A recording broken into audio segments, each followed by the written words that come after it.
Barangay LS 97.1 Forever. Mga kwento ng pag-ibig, kwento ng pag-asa at mga kwento ng buhay dito sa Barangay Love Stories. Love Stories.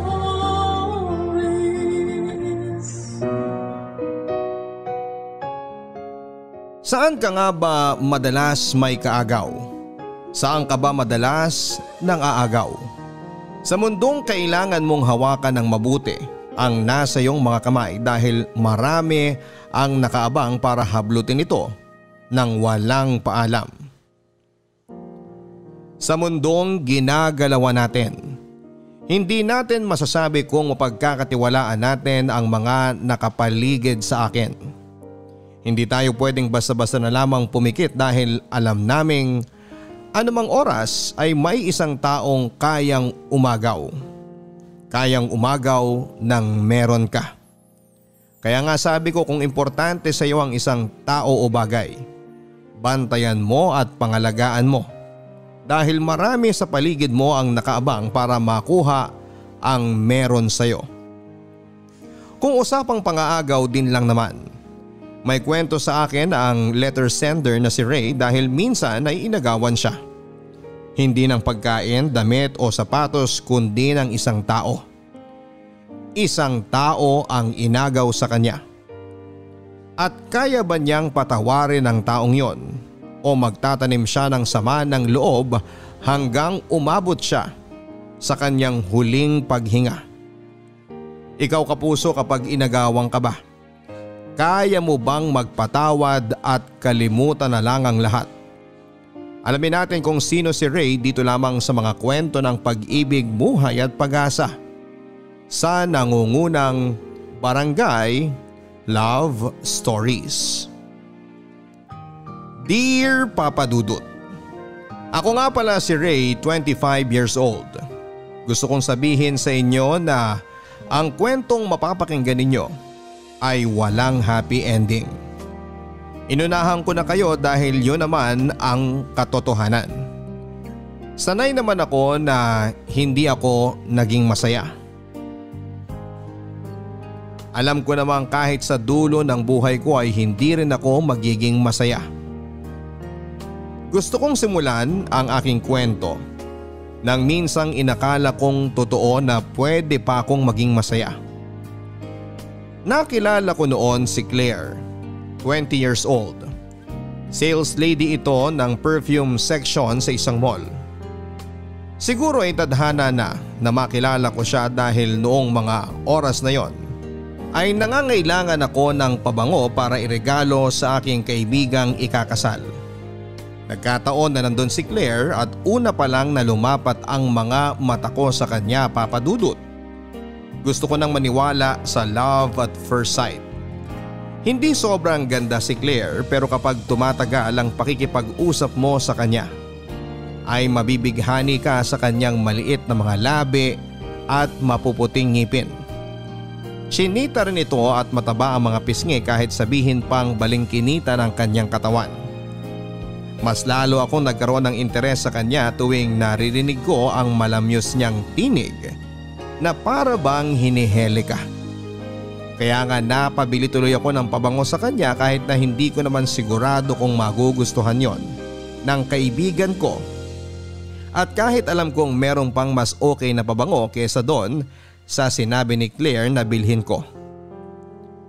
Makalipas ang 3 araw ay bumalik akong muli para makita si Claire.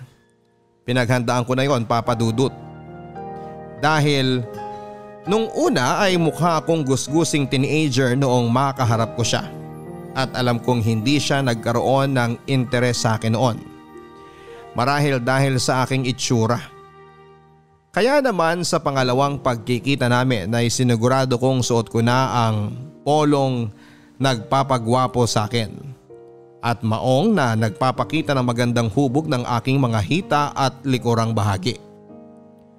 Nang makita ako nito ay natuwa akong naalala pa niya ako. Ibig sabihin lang noon ay nagkaroon din ito ng interes sa akin. 1 point na yon para sa akin. Pinaghandaan ko na rin ang pera ko noon dahil alam kong kailangan kong bumili ulit ng pabango kung gusto kong makilala siya. Sinigurado kong mapapapayag ko siya sa isang date after kong bumili ng pabango sa kanya at nangyari nga. Pumayag siya. Sobrang tuwa ako noon, Papa Dudut, nung binigay niya ang kanyang number at sinabing day off niya tuwing Sabado. May basketball ako noon pero mas pinili kong i-cancel para lamang makadate si Claire. Iba talaga ang naging tama ko sa kanya, kaya naman yung next kong plano ay mapasagot siya at papadudot. After ilang dates ay naging karelasyon ko na nga si Claire. Kahit sino siguro lalaki ay mapofall kay Claire. Sa paningin ko, lagi siyang gumaganda. Hindi nakakasawa ang kanyang mukha, lalo na ang kanyang tawa. Yung tawa niya ay para sa akin ang pinakagusto kong tunog sa mundong ito. Sobrang nagiging corny na ako. Alam ko, pero hindi ko mapigilan ang sarili ko. At tulad ng sinabi ko sa inyo, kahit sino ay pwedeng ma-fall kay Claire dahil kapag nakilala niyo siya, maiintindihan ninyo kung bakit ganito ako at hulog na hulog sa kanya. Bukod sa kanyang itsura kasi ay maganda rin ang ugali niya. Pinakagusto ko yung pagiging supportive niya sa mga pangarap ko sa buhay kahit na alam kong palpak lahat yon. Lagi siyang nakikinig sa akin at ito ang pinaka-paborito ko sa kanya. Kahit madalas ay puro rants lang tungkol sa aking ama ang naririnig niya sa akin, ay andyan pa rin siya, handang makinig. Sobrang nakaka-bad trip si Papa, kung alam mo lang. Sige, magkwento ka lang. Alam mo namang makikinig ako sa'yo, di ba? Pasensya na Claire kung ikaw na lang lagi yung napaglalabasan ko ng sama ng loob ha. Ayos lang yun, ano ka ba? Ano bang klaseng girlfriend ako kung simpleng bagay na ganito hindi pa kita papakinggan? Kasi nakakahiya na. Sa tuwing nagkakaroon kami ng problema o away ni Papa, andyan ka para maging shock absorber ko. Wala yun, ano ka ba? Mahal kita, kaya makikinig ako sa'yo. Napakaswerte ko sa'yo. Yung mga kaibigan ko kasi banas na sa akin Ayaw nang makinig. Sawa na sa rants ko kay Papa.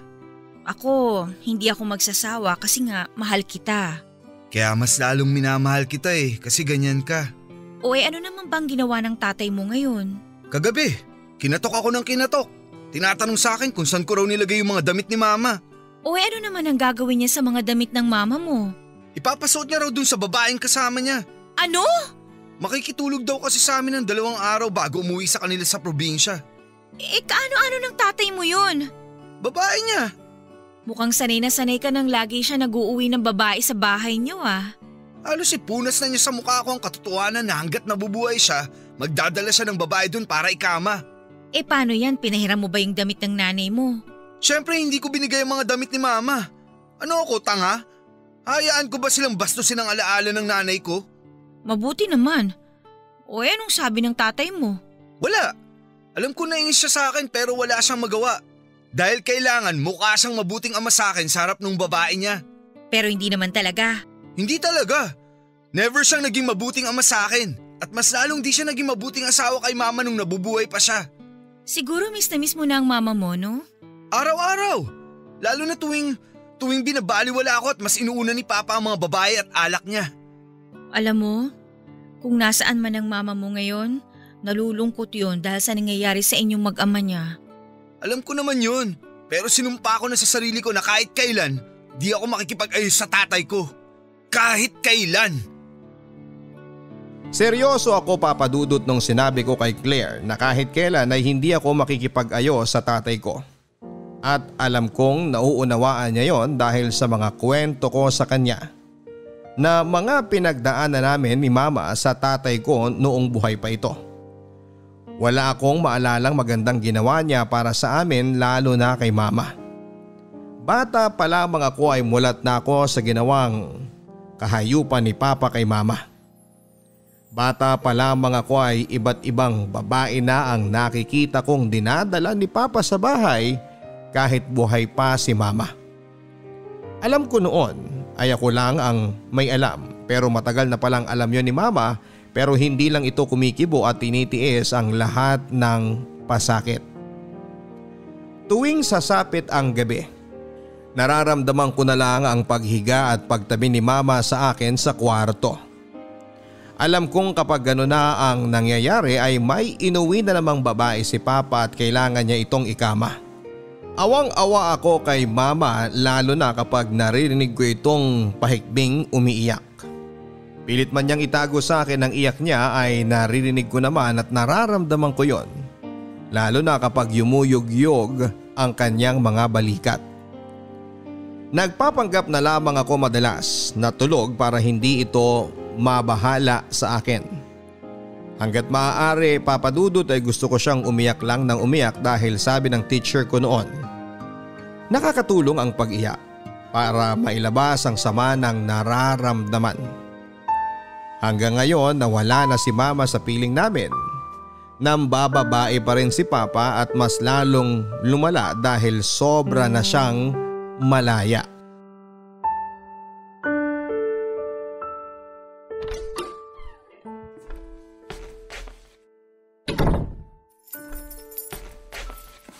Oh, mabuti naman at dumating ka na. Ano na naman ba ang kailangan nyo, pa? Kumain ka na ba? Huwag na kayong magpaligoy-ligoy dyan. Alam ko namang di ka talaga interesadong malaman kung may laman ng sikmura ako o wala. Kung ganun pala, di buksan mo na ang kwarto mo. Ano na naman ang balak nyong gawin sa kwarto ko? May papatulugin kayong babae nyo? Di ba pwedeng sa kwarto nyo na lang? At hayaan nyong ako na lang po ang makinabang sa kwarto ko? Ano ba ang problema mo at ganyan mo ipagdamot ang kwarto mo sa akin, ha? Napakaganda ba ng kwarto mo? Nung minsan may pinatulog akong babae doon, nagreklamo dahil amoy amag ang kwarto mo. Maglinis ka nga ron! Di wag niyong patulugin yung babae niyo doon para di makaamoy ng amag. Kawawa naman ang baga niya. Doon na lang sa kwarto niyo. Magtiis siya sa amoy ng yosi at alak. Wala akong interes makipagratrata sa'yo ngayon, Ray. Isa lang naman ang kailangan ko. Huwag niyong sabihin na kailangan niyo ang kwarto ko dahil pagod ako at kailangan kong magpahinga dahil maaga pa ako bukas. Hindi yon. Pahiramin mo lang ako ng electric fan mo dahil nasira yung sa akin. Masyadong mainit yung kwarto ko ngayon. Kawawa naman yung kasama ko. At sa akin, di kayo naaawa? Masyadong sensitive ang skin nung kasama ko eh. Ikaw naman, pinalaki ka naming di maluho sa balat kaya sige na. Ibabalik ko rin bukas sa umaga pag-alis niya. Iba rin kayo eh. Mas inuuna niyo pa ang kalagayan ng babae niyo kaysa sa akin ng mismong anak niyo. Pwede mo naman buksan ang bintana mo para makapasok ang hangin eh. Mas maganda pa ang hangin sa labas kaysa yung sa electric fan. Di kayo na lang pala ang gumamit ng hangin sa labas. Total, mas maganda pala yun eh. Huwag mo na akong pilosopuhin at… Ayan kunin nyo na lang sa loob ng kwarto ko. Ayoko nang makipagtalo. Mabuti naman at kinontrol mo yung karamutan mo. Saan ka pupunta? Maghahanap ng matutulugan, yung may electric fan. Sa tuwing nagkakaroon kami ng pagtatalo ni Papa tungkol sa mga babae niya, ay hindi ko maiwasang balikan yung mga panahong nananahimik ako sa mga ginagawa niya kay mama. Nagkaroon ng malubhang sakit si mama at bilang na ang mga oras niya noon. Inaasahan kong ito ang magpapabago kay Papa. Kahit na hindi na sana siya matauhan at maisip na mali ang ginagawa niya sa amin ni mama. Pero hindi eh. Tuloy-tuloy pa rin siya sa pambababae kahit alam niyang ganon ang kalagayan ni mama. Magkasama na kami ni mama sa kwarto at ako na mismo nag-aalaga sa kanya dahil hindi yon magawa ni Papa. Panay ang iyak ko noon at si mama ang nagpapatahan sa akin. Ayaw niyang marinig na umiiyak ako at panay ang sabi nito na kapag nawala na siya, alagaan at bantayan ko raw ang aking ama. Bakit ko gagawin yon? Ni minsan ay hindi niya yung ginawa sa amin ni mama. Hindi na lamang ako umiimik kapag sinasabi yon ni mama dahil ayokong pasamain ang kanyang loob na pwedeng maging dahilan para lumubha ang kanyang karamdaman. Panay ang dasal ko noon na sana ay magkaroon ng himala at muling sumigla si mama. Ayokong kunin siya ng Diyos dahil hindi ko alam kung paano mabubuhay sa piling ng aking ama. Pero hindi ito dininig. Marahil Papa Dudut ay mas magiging mabuti ang buhay ni Mama sa langit kesa sa bahay namin at talo pa ang impyerno dahil sa mga ginagawa ni Papa. Namatay si Mama nang hindi man lang naranasan ang pagmamahal ni Papa. Dito ako sumumpa na kahit na anong mangyari ay hindi ko patatawarin si Papa. Dito rin ako sumumpa na gagawa ako ng paraan para gawing miserable din ang buhay niya tulad ng ginawa nito sa amin ni Mama. Isa sa mga dahilan kung bakit kami nagkakasundo ni Claire ay dahil pareho kaming galit sa aming mga tatay. Hindi rin kasundo ni Claire ang kanyang ama at magkasama rin sila sa isang bahay habang ang ina nito ay nasa probinsya at kasama ang dalawang kapatid ni Claire. Naiwan si Claire para samahan ng kanyang amang basagulero. Yun kasi ang bilin ng kanyang ina at bukod doon, ang tinitirhan nila ngayon ay malapit sa kanyang trabaho. Kaya naman hindi niya maiwasan ang kanyang ama dahil doon.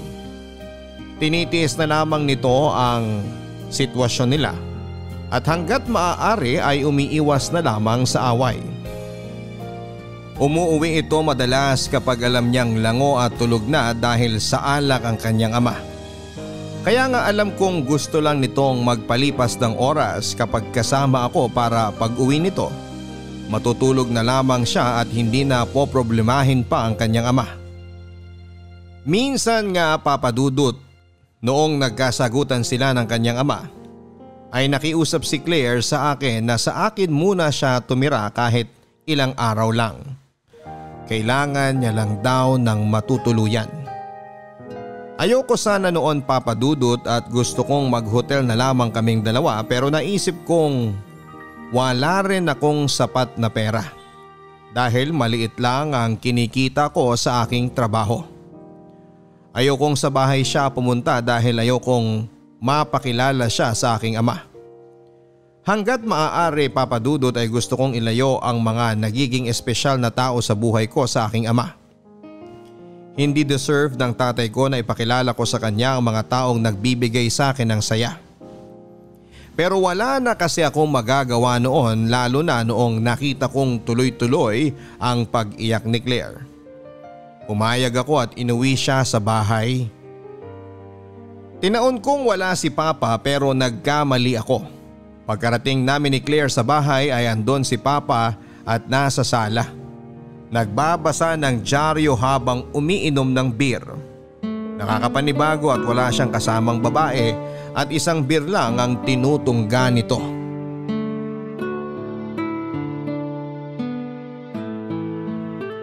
Oh, hindi mo ba lang ba ipapakilala ang kasama mo? Ray? Anak? Pagod po kami at gusto na namin magpahinga. Ano ba yung sabihin mo lang kung sino siya bilang respeto sa akin na ama mo at may-ari ng bahay na to? Bakit? Ako ba nirespeto? Ray, ayos lang. Good evening po. Ako nga po pala si Claire. Kaibigan mo ba tong anak ko? Girlfriend po niya ako. Ay talaga, pinatulan mo to? Oo, biro lang. Ako nga pala si Nestor. Pwede mo akong tawagin Tatay Nestor kung gusto mo. Bilang karelasyon mo naman pala itong anak ko. Claire, huwag mong gagawin yun. Huwag mong intindihin niyang si Ray. Ganyan lang talaga yan. Masyado yatang nai-insecure sa akin palibasa mas gwapo akong lalaki kaysa sa kanya. Napakaganda naman ang tawa mo. Kaya siguro baliw na baliw tong si Ray sa'yo, no? Naku, hindi naman po. Pero salamat po sa papuri. May kamukha kang artista pero hindi ko maalala. Artista? Ako po? Parang malabo naman po yun. Naku, teka. Panahon ko pa yun baka hindi mo na naabutan. Teka, ilang taon ka na nga ba? 20 years old po. Aba hindi naman pala nalalayo ang edad mo sa akin. 30 lang ako. Ay. Tignan mo tong si Ray kapag nagbibiro ako sa edad ko, masyado siniseryoso Kaya mas marami niyang guhit sa noo kaysa sa akin. Mauna na po kami, pa. Aba teka lang, kung kailan naman maganda na yung usapan masyado ka naman nangangati pumasok sa kwarto mo Sa bagay, sa tagal ba namang hindi nalilinis nun, mangangati ka talaga. O ikaw Ray, magpalit ka ng kubrekama at punta ng unan ha, para hindi naman nakakahiya rito kay Claire. Tignan mo nga ang kutis niya oh. Napakaganda, napakakinis. Hindi pwedeng dapuan ng surot o kung ano man insekto doon sa kama mo. Grabe naman po kayo. Marami naman po akong peklat sa katawan ko. Hindi naman po talaga ako makinis. Tingnan mo na Ray, hindi ka marunong mag-alaga ng babae. Bakit nagkakapeklat tong si Claire? Ay naku, hindi naman po niya kasalanan yun. Aba kahit na. Dapat bilang karelasyon ay inaalagaan ka niya. Kung ako lang tong si Ray, sisiguraduhin kong mag-aaral ako ng karate. Uy, bakit naman po? Para karatiin ko yung mga lamok na dadapo sa balat mo.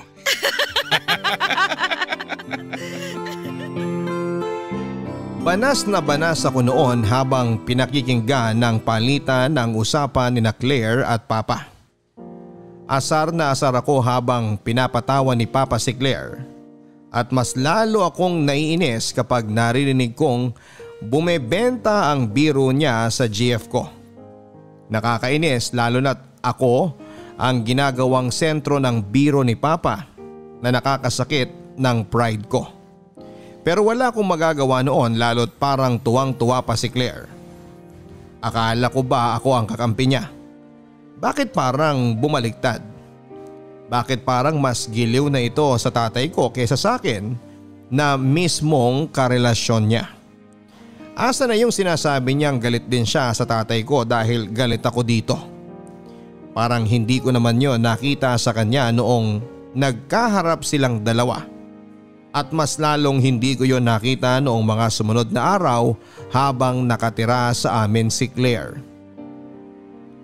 Ang usapan namin ni Claire noon, Papa Dudut, ay mananatili lamang ito sa bahay ng 1 linggo. Babalik din siya sa kanila after niyang magpalamig sa naging away nila ng kanyang ama. Lumipas na ang 2 linggo pero andun pa rin siya. Sa totoo lang ay wala namang problema sa akin kung doon siya tumuloy. Gusto ko nga yon dahil gusto ko na sa bawat pagtulog at pagising ko ay siya ang nakikita ko. Pero sa tuwing andun siya, naiinis ako dahil mas marami pa itong oras na nakakausap ang tatay ko kesa sa akin. Tulad na lamang noong nakaraang pagka-uwi ko ay nakita kong sabay na silang kumakain ng tatay ko. May dala pa akong pagkain galing sa fast food na pagsasaluhan sana naming dalawa sa kwarto pero itong si Papa nagpakitang gilas. Naglutong bigla at tinawag si Claire para kumain. Kararating lang daw noon ni Claire at mas nauna ito ng 30 minutes sa akin dahil nga na traffic ako. At syempre naghintay sa order kong pagkain namin. Pero ano ang nadatnan ko? Magkasama silang kumakain at nagtatawanan pa. Ipinakita kong masama ang loob ko kay Claire. Hindi ko ito inimik at kumain ako mag-isa sa kwarto. Napansin naman niya yon at agad siyang nagsorry sa akin. Nahiya lang daw siyang tumanggi sa tatay ko nang alokin siya ng niluto nito kaya pumayag na siya. Sumagot ako at sinabing kahit ako naman ay hindi ko naranasang ipagluto ng tatay ko. Yun pa lang ang unang beses na nakita kong nagluto si tatay at para pa sa ibang tao. Mas lalo tuloy akong nagalit sa tatay ko dahil pinaparanas niya kay Claire ang mga bagay na hindi niya pinaranas sa akin bilang anak. Pero hindi ko inaasahan na meron pa palang mas malubhang ipaparanas na sama ng loob sa akin si Papa at si Claire. Anong ginagawa niyo? Mag-explain ako, Ray. Oo, dapat lang mga hayop kayo. Huminahon ka muna anak. Huwag mo akong tawagin anak, baboy ka! Huwag mo pagsalita ng ganyan. Anak lang kita, gago ka. Bakit? Wala akong karapatang pagsalitaan ka ng ganito?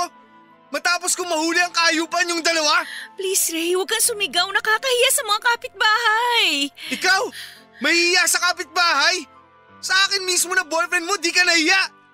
Di ka na nahiya na pumatong ka sa tatay ko. Ilang beses ka nang kinaman ng tatay ko, ha? Please, Ray, mag-usap tayo. Pag-uusapan ba natin kung paano ka napaligayan ng tatay ko? Di ba sapat ang katawan ko, Claire? Di ba kita napapaligaya para kailangan mong sumampa sa kama ng tatay ko? Anong kulang ha? Please, wag mo akong pagsalitaan ng ganyan. Hindi mo naiintindihan na nangyayari. Ray! Oo! Talagang di ko naiintindihan dahil ako ang boyfriend mo! Kung meron ka mga ibang papatungan, ako yun! At hindi ang tatay ko! Tumigil ka na! Sobra ka na! Susungal-gali na kita dyan! Di gawin nyo! Kayo ang sobra na! Mula pagkabata ko, puro sama ng loob na ang binibigay nyo sa akin hanggang ngayon! Nagmamahalan na kami ni Claire. Nagmamahalan o nilasing mo siya para may kama mo? Huwag mo akong pag-isipan ng ganyan! Huwag pag-isipan ng ano? Claire, naririnig mo ba ang sinasabi mo? Bakit? Ano pa ba ang gusto mong isipin ko tungkol sa'yo? Matapos kong mahuli kang nakaubad At nakapatong sa akin. Oo, alam namin yun. At sana alam mo rin na tapos na kayo. At ikaw ang magsasabi na tapos na kami? Parte ba yun ang pagiging ama mo? Dahil ako na ang mahal niya at hindi na ikaw. Kaya tanggapin mo na lang na tapos na kayo. Hanggat di si Claire ang… Tapos na tayo, Ray. Tama si Nestor. Siya na talaga ang mahal ko. Parang nilamon ako ng lupa, Papa Dudut, sa mga narinig ko. Hindi pa ba sapat na nahuli ko silang magkasiping at kinakailangan pa nilang ipamukha sa akin na tama ang ginawa nila dahil sila ang nagmamahalan? Paano naman ako? Hindi ko alam ang gagawin ko noon. Gusto kong saksakin ang tatay ko pero alam kong pinipigil ako ng konsensya ko. Gusto kong saktan si Claire pero alam kong hindi yun ang gusto ng nanay ko. Hindi ko alam at hindi ko na talaga alam. Dapat pala una pa lang noong nakaramdam ako ng kutob ay hinuli ko na sila pero pinaabot ko pa talaga ng 1 buwan. Nagtiwala pa talaga ako at sinabing baka masyado lang marumi ang utak ko at iniisip kong hindi yon magagawa ni Claire pero nagkamali ako. Hindi ko alam pero kating-kati ako noong mag half day sa trabaho at nang nagkataon na araw yon ng Sabado. Alam kong day off ni Claire yon at saktong nasa bahay lang si Papa. Palihim akong umuwi noon at doon ay nakita ko ang hubot-hubad nilang mga katawan at narinig ko ang sabay nilang halinghing na mas lalong dumagdag sa paninikip ng aking dibdib. Niloko nila akong pareho at ang masakit ay tatay ko pa ang nagtapos ng relasyon namin ni Claire.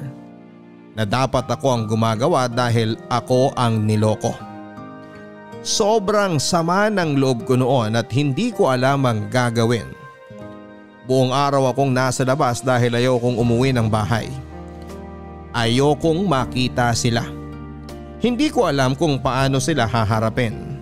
Naaalala ko natulog ako sa bus terminal noon at hinintay na sumikat ang araw bago umuwi. Nadatnang ko sila sa bahay at hinihintay ako. Kinausap ako ni Claire at sinabing seryoso na raw ito sa desisyon na hiwalayan ako. Mahal na raw niya ang tatay ko. Hindi ako umiimik noon at tumango na lamang. Tapos na kami ng babaeng inakala kong magbibigay sa akin ng totoong saya. Paano na ako? Paano na ulit ako? Ginawa kong miserable ang buhay ko, Papa Dudut, dahil sa mga nangyari. Gabi-gabi akong lasing at madalas ay hindi na ako nakakapasok sa trabaho. Kaya naman tinanggal ako at wala na akong pakialam. Ganito ang naging epekto ng ginawa kong pagmamahal at pagtitiwala sa maling tao. Sobrang sakit ng ginawa nila. Sa tatay ko pa talaga napiling pumatol ni Claire at bakit sa kanya pa. Alam niya kung ano ang problema ko sa ama ko pero bakit pinatulan pa niya? Bakit inibig pa niya? Mas lalong hindi nakatulong sa pinagdadaanan ko ang pagtira ni Claire sa bahay. Nakita ko na lang sila ni Papa na magkasamang pinapasok ang mga gamit ni Claire sa bahay. Nahihiya silang pareho na nahuli ko ang kasinungalingan nila ng ganong paraan. Hindi rin nila alam ang sasabihin sa akin. Ang kakapal ng mga mukha nila. Paano nila ito nagawa sa akin? Hirap na hirap ako noon na harapin sila. Wala akong trabaho noon kaya wala rin akong ibang pupuntahan. Alam nila yon kaya naman magkatulong sila sa bahay para kahit papaano ay mapuna ng mga pangangailangan ko tulad ng pagkain at kung ano-ano pa. Pinagluluto nila ako na makakain ko, siguro ito ang paraan nila para humingi ng pasensya sa mga nagawa nila. Tinatanggap ko naman yon, hindi dahil gusto ko kundi kailangan ko. Walang-wala ako noon, Papa Dudut. Kahit pride ko ay kailangan ko nang lunukin at hayaang kunin ang mga ibinibigay nilang tulong sa akin, tulad ng pang-araw-araw kong pagkain at iba pa.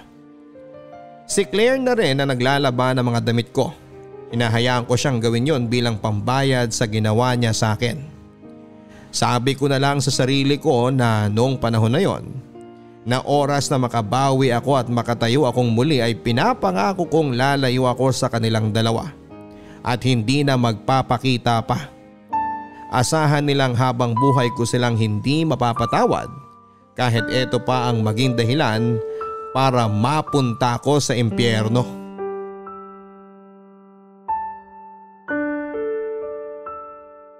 Ray, pwede ba tayong mag-usap? Hindi. Ray naman, please.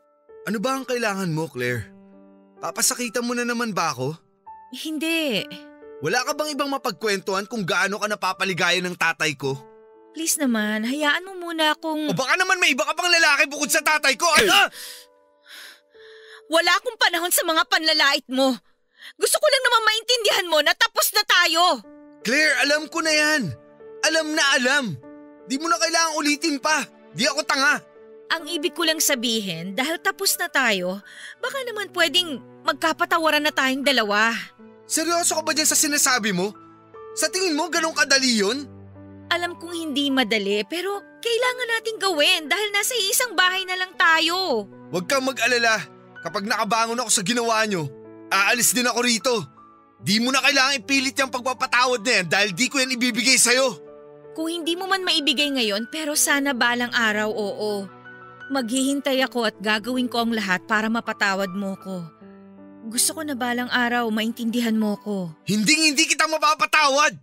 At mas lalong di ko maiintindihan kung bakit sa dinami-rami ng lalaki sa mundo, tatay ko pa ang pinatulan mo. Sinubukan ko namang pigilan pero… Sinubukan? Kung sinubukan mo, wala sana tayo sa ganitong sitwasyon. Alam ko at mali ko yon. Natukso ako. Buti alam mo. Masyado akong naging marupok sa pag-aalaga at pag-aasikaso niya. Mga bagay na hindi ko naranasan sa tatay ko. Tatay naman pala ang hanap mo eh. Bakit di mo nalang ginawang tatay ang tatay ko? Bakit kailangan patulan mo pa siya?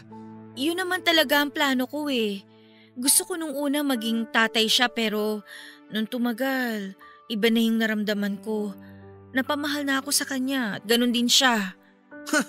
At paano ka nakakasigurong mahal ka rin niya? Nakinig ka ba talaga sa mga kwento ko sa'yo dati tungkol sa kanya? Alam kong nagbago na siya at alam kong mahal niya ako. Akala mo lang yun! Hindi na kita pipiliting maniwala. Ikaw na rin ang kusang makakaalam nun dahil nasa iisang bahay kayo ng tatay mo.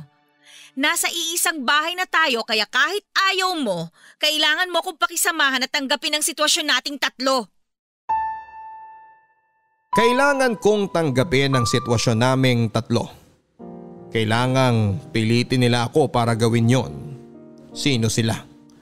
Bakit hindi nila maintindihan na kaya ako ganito ay dahil sa ginawa nila at wala silang karapatang bigyan ako ng deadline kung kailan ako dapat makapag-move on na? Sinaktan nila ako. Ano ba ang inaasahan nilang reaksyon ko? Pero Papa Dudut, naisip ko na bakit nga ba hindi ko ibigay sa kanila ang gusto nila? Bakit ba hindi ko ipakita sa kanila na ayos na ako at ipamukha sa kanila na hindi sila ang magiging dahilan para masira ako? Ayokong ipakita sa kanila na talunan ako sa sitwasyon naming tatlo. Hindi pwedeng habang masaya sila ay miserable ako. Hindi ko ibibigay sa kanila ang satisfaction na makita nila akong pasira ang buhay habang sila ay nagsisimulang bumuo ng buhay nilang magkasama at masaya. Kaya naman naisip ko ang isang plano. Pinaramdam ko sa kanilang dalawa na ayos na ako. Kahit alam kong hindi sila parehong kumbinsido dahil madalas pa ring matatala sa mga salitang ginagamit ko sa kanila sa tuwing magkakasalo kaming kumakain. Hindi lang sila lumalaban pa at hinahayaan akong magsalita. Nasa huli ay pagsisisihan ko dahil ang plano ko ay ipakita sa kanila o magpanggap sa harapan nila na ayos na ako para lang isalba ang natitira kong pride. Gabi-gabi akong nag-uuwi ng babae doon. Ginagawa ko ang hilig na ginagawa ni Papa noong bata pa ako at noong hindi pa sila ni Claire. Ipinapakita at tinataong kung andun silang pareho kapag nag-uuwi ako ng babae. Kung paano ako harapin ni Papa noong nagdadala siya ng babae noon, ganon din ang ginagawa ko sa kanya. Ihiram ako ng electric fan, damit ni Claire para sa babaeng patutulugin ko doon. Makikipagpalit ako ng kwarto at kung ano-ano pa. Hindi sila lumalabang pareho. Alam kong nagpapasensya lang sila at alam nilang ginagawa ko lang yon para pasakitan sila, lalo na si Claire. Isa sa mga dahilan ko kung bakit ako nag-uuwi ng babae doon ay dahil gusto kong makitang magselo si Claire. Sa ganoong paraan ay baka mabawi ko siya. Iniisip ko pa rin kasi na nagkamali lang siya sa tatay ko at ako pa rin ang mahal niya. Pero hindi yon nangyari. Kahit na ilang babae pa ang naiuwi ko, wala na talagang pakialam si Claire sa akin. Wala na. Araw-araw miserable pa rin ang buhay ko at araw-araw mas lalo itong nasisira sa tuwing nakikita ko ang pagmamahalan ni na Claire at Papa. Sa unang beses sa buhay ko ay hindi ko nakitang nag-uwi pa ng ibang babae si Papa. At sa unang beses sa buhay ko ay nakita kong nagmahal na ito. Mahal niya si Claire, ramdam ko. Isang bagay na pinagdamot nito sa aking nanay noong nabubuhay pa siya. Kaya naman mas lalo akong nagalit sa aking ama. Ray anak, pwede ba tayo mag-usap? Hindi. Kibuin mo man lang sana ako anak. Nahihirapan ako sa sitwasyon natin. At ako hindi. Patawarin mo na sana ako. Kami ni Claire. Ang kapal naman ng mukha mo para hilingin sa akin yan. Alam kong hindi madali. Kailan ba naging madali ang lahat para sa akin? Bata pa lang pinaranas mo na ang hirap sa akin. Sa amin ni Mama. Tapos ngayon gumawa ka ulit ng bagong magpapahirap sa akin? Di ka pa nga nakakabawi sa mga kasalanan mo sa amin ni Mama. At eto ka ngayon, nagdagdag ka na naman ng bago. Alam kong malalim na ang sugat na binigay ko sa inyo ng mama mo. At kung pwede lang baguhin ang lahat, babalik ako sa dati para humingi ako ng tawad sa nanay mo at… Tawad lang? Kung babalikan mo ang nakaraan, hihingi ka lang ng tawad sa nanay ko? Di mo man lang ba susubukang ayusin ang relasyon nyo at ang pamilya natin? Oras na rin siguro para malaman mo ang totoo. Ano pa ba ang totoo bukod sa pagiging gago mo at masamang tao?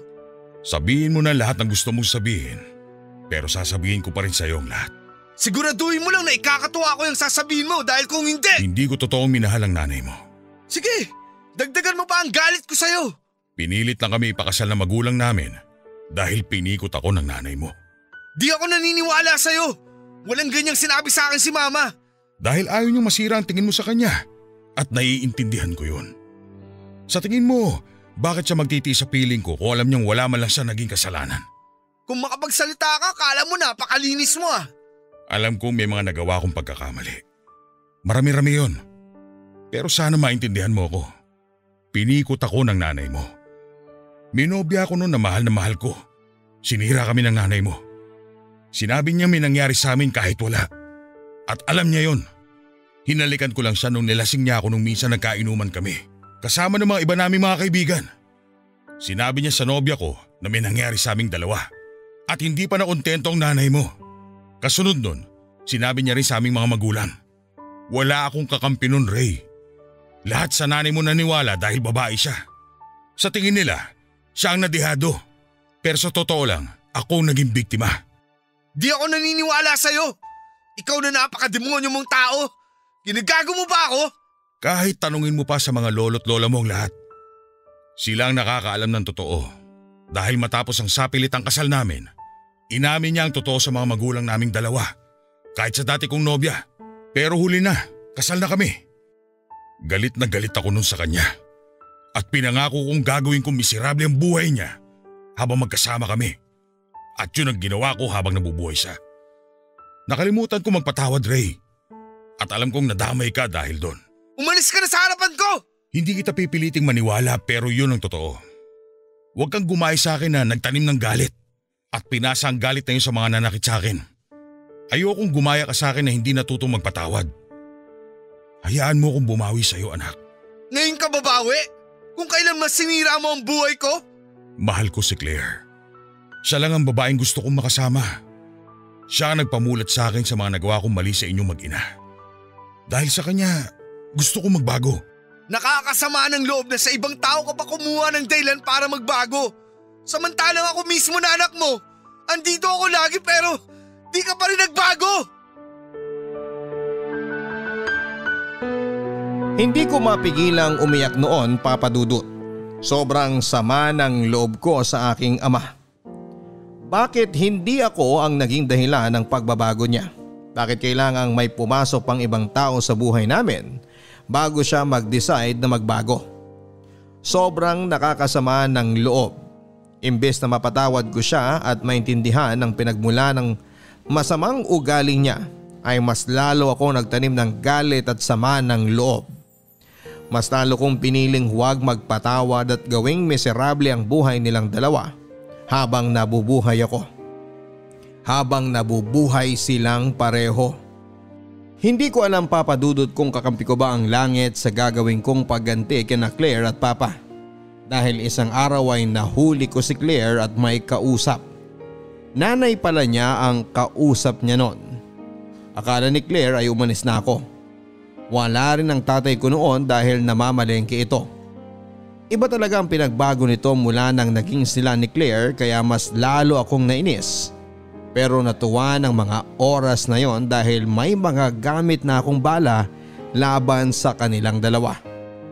Magagawa ko na ang plano kong maghiganti dahil sa naging usapan ni na Claire at ng kanyang ina.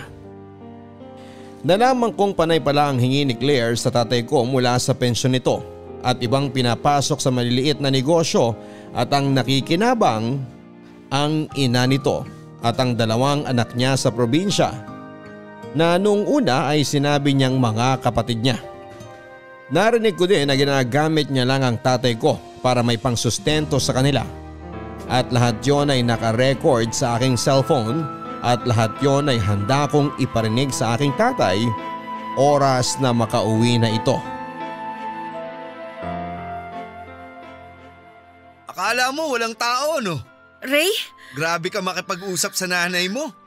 Nandito ako sa labas ng kwarto nyo pero rinig na rinig ko ang mga sinasabi mo. Mabuti na lang at nilakasan mo yung boses mo. Na-record ko tuloy ang lahat. May mga anak ka pala sa probinsya? Akala ko ba kapatid mo ang mga yon? Ray, mag-usap tayo please kung ano man yung narinig mo. Kung ano man ang narinig ko, lahat yun andito sa cellphone ko. Na-videoan ko ang usapan nyo. Huwag mo ko isusumbong sa tatay mo, please. Kasi ano, matitigil ang sustento sa'yo. Grabe ka rin. Manggagamit ka pala. Di ko naalatayan sa'yo dati nung tayo pa. Paano hindi mo mahahalata wala kang ang maibigay sa akin?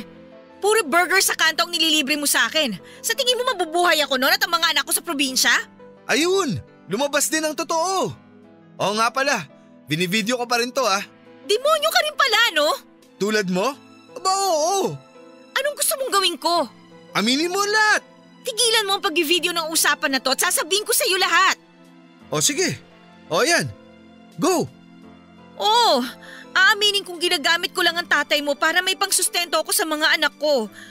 Wala siyang alam tungkol dito. May butas sa puso ang bunso ko at hindi sapat yung kinikita ko sa mall para masustentuhan ang mga gastusin sa ospital. Bakit di ka nalang lumapit sa akin? Bakit kailangan pumasok pa sa eksena ang tatay ko? Dahil wala ka namang maibigay sa akin, Ray! Kung nagsabi ka lang, edi gumawa ako ng paraan. Paano ka makakagawa ng paraan? Yung kakarampot na sahod mo, pambayad lang ng kuryente at pamasahe mo lang ang nakakayanan. Tapos mag-iilusyod kang tulungan ako? Kung gano'n naman pala, di sana una pa lang di mo na ako pinatulan kung alam mong wala naman pala akong pera. Akala ko nung una may pera ka. Sino ba naman kasing bibili ng mga mamahaling pabango sa loob lang ng 3 araw? Anong gusto mong isipin ko? Bakit di mo pa ako iniwala nung nalaman mong di ko kayang ibigay sa'yo ang perang kailangan mo? Kasi nabanggit mong may pera ang tatay mo. Kaya ba… Kaya ako nagpanggap na may problema kami ng tatay ko sa bahay para patuloyin mo ako dito at makilala ko ang tatay mo. So planado mo ang lahat ng to? Pati ang paibigin siya? Kasama yun sa plano. Hindi ako magsisinungaling. Paano mo nasisikmurang gawin to, Claire? Lahat kaya kong sikmurain para sa mga anak ko. Minahal mo ba ako? Akala ko. Ang tatay ko? Sinusubukan ko. Nga pala, binivideo ko pa rin tong usapan natin. Ray! Pero pwede naman nating pag-usapan to. Madali naman akong kausap. Di naman ako pinalaking sumbongero. Ano, payag ka ba? Naipit na noon si Claire. Wala na siyang magawa. Alam niyang hawak ko na ang alas. Nakipagdila ko sa kanya na makipagsiping pa rin ito sa akin. Ilihim naming pareho na may relasyon kaming muli. Gawin niya ulit ang lahat ng ginagawa niya sa akin noon. Oo, Papa Dudut, sobrang baba ng ginagawa ko pero masisisi niyo ba ako? Bukod sa gusto kong gumanti ay gusto ko ulit mapasakin si Claire dahil Papa Dudut, kahit ganito na ang nangyari, alam ko sa sarili ko na mahal ko pa rin si Claire. Malungkot ako, masyadong desperado ang ginawa ko pero sa ganitong paraan lang ako mananalo. Pumayag si Claire sa lahat ng gusto ko, kapalit ng hindi pagsusumbong at hayaan ko siyang hut-hutan pa rin ng tatay ko. Lahat nga ay gagawin niya para sa kanyang mga anak. Natuwa akong pumayag siya. Mula noon, kapag wala ang aking tatay ay ako ang kaulayaw ni Claire. Alam kong napipilitan lang siya at nakakaramdam din ng pandidire pero wala siyang magawa. Hawak ko lahat ng magagandang baraha at anumang oras na pumalag siya. Handa akong ilatag ang mga barahang yon para angkinin ang pagkapanalo ko. Kung sa tingin nyo, kailangan kong maawa sa sitwasyon niya dahil sa mga anak niya. Oo, nakakaramdam naman ako noon. Pero mas nangingibabaw yung mapa sa akin siyang muli at makaganti sa aking ama. May iba pa akong binabalak, Papa Dudut, at lahat yon ay ibabahagi ko sa inyo habang nagpapatuloy tayo sa aking kwento. Pinalabas namin sa aking tatay na maayos na kaming dalawa ni Claire, na napatawad ko na silang pareho. Tuwang-tuwa naman siya lalo na tuwing kumakain kaming sabay-sabay sa pabilog naming mesa. Magkaharap sina Claire at Papa habang ako ay katabi ni Claire at habang panay ang kwento ni Papa sa mga nangyari sa buong araw niya ay ang kamay ko ay panay ang pisil sa hita ni Claire. Wala itong magawa kahit gustuhin niyang magalit. Tulad ng sinabi ko sa inyo, nasa akin kasi ang magagandang baraha. Tuloy-tuloy lamang na ganon at walang kamuwang-muwang si Papa sa nangyayari sa amin ni Claire. Tuwing gabi naman ay tinatawag ko si Claire para magsiping kami sa aking kwarto. Hindi siya makakatanggi. Kahit alam kong labag sa kanyang kalooban ay pumapayag siya. Natutuwa akong nakikita siyang nahihirapan sa kanyang sitwasyon. Kulang pa ito sa ginawa nila sa akin, humanda pa sila sa iba kong gagawin. Inayaan ko si Claire na kumuha ng pera sa tatay ko. Sa ganong paraan ay nakakaganti na rin ako kay tatay dahil habang nauubusan siya ng pera, hindi niya rin namamalayan na niloloko lang pala siya ng babaeng yon. At kasama ako sa panlolokong yon. Hindi na matanggal ang ngiti ko habang unti-unti kong nakikita ang pagbagsak nilang dalawa. May dahilan pala lahat ng nangyari sa akin at ngayon ay inaani ko na ang lahat ng mga naging hirap ko noon. At kung hirap lang din ang pag-uusapan, si Claire ay mukhang susuko na sa hirap. Isang araw ay kinausap ako nito. Hindi na raw niya kaya, Papa Dudut, ang ginagawa namin. Gusto na niyang itigil na namin ang ginagawa namin dahil hindi na umano tama. Natawa na lamang ako. Siya pa talagang nakaisip na hindi tama ang nangyayari. Anong akala niya sa ginagawa niyang panghuhot-hot sa aking ama? Gawaing pangsanto? Nakakatawa talaga siya. Nakikiusap siya na magkapatawaran na kami at tumigil na raw ako sa pagganti dahil hindi na niya maibabalik ang dati. na kahit ituloy ko ang pamimilit sa kanya na makipagsiping sa akin ay hindi nito mababago ang katotohanan na hindi niya ako minahal at hindi niya ako kayang mahalin. At dahil doon ay mas lalo akong nag-init at nagalit. Nasaling ang pride ko, Papa Dudut, pero hindi ko yon pinakita sa kanya. Ayaw kong magmukhang talunan kaya naman ngumiti lamang ako. Hindi niya inaasahan ng ngiting yon kaya naman muli itong nagsalita at nakiusap. Nahayaan na lang siyang subukang mahalin ng tatay ko. Nangako siya sa akin na oras na gumaling lang ang anak niya ay titigilan na niya ang kahihingi ng pera sa tatay ko at aayusin na niya ang relasyon nilang dalawa. Maawa raw ako sa anak niya. Natawa akong muli. Talaga bang mabuti siyang ina? Talagang ginagamit pa niya ang anak niya sa sitwasyon na siya naman ay may gusto. Pumayag akong itigil na namin ang ginagawa naming dalawa. Natuwa siya at hindi niya alam na may iba pala akong plano.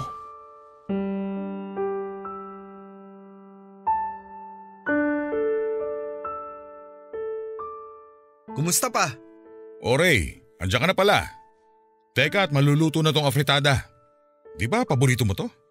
Mechado ang paborito ko. Ganun ba? Pero sana mapagtiisan mo na to ha.